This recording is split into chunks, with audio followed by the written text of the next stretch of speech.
निज पिलांको सहित इंग्लिश रे कथबार्ता हुअन्तु।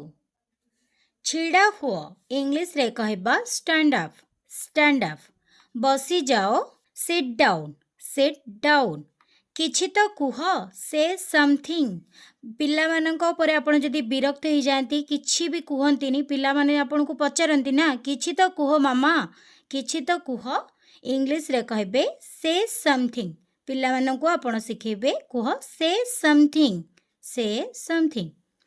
झरका बंद करि दियो पिला मानंको आपण बेले बेले कहंती झरका बंद करि दियो इंग्लिश रे कहबे क्लोज द विंडो बा शट द विंडो।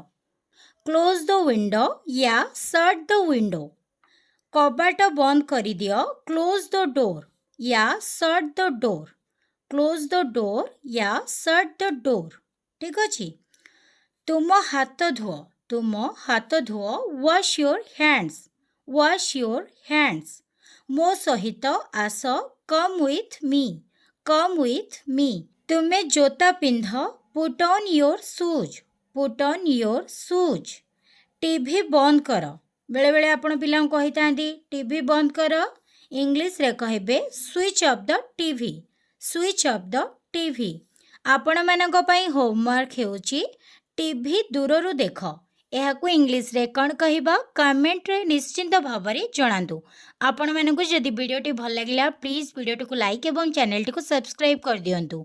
जदि आपण एहार पार्ट 5 देखिबा पई चाहुचंती ताहले कमेंट करंतु। एहार पार्ट 5 मु आपण मानक पई निश्चय भाव में आनिक आसीबी। Thank you for watching.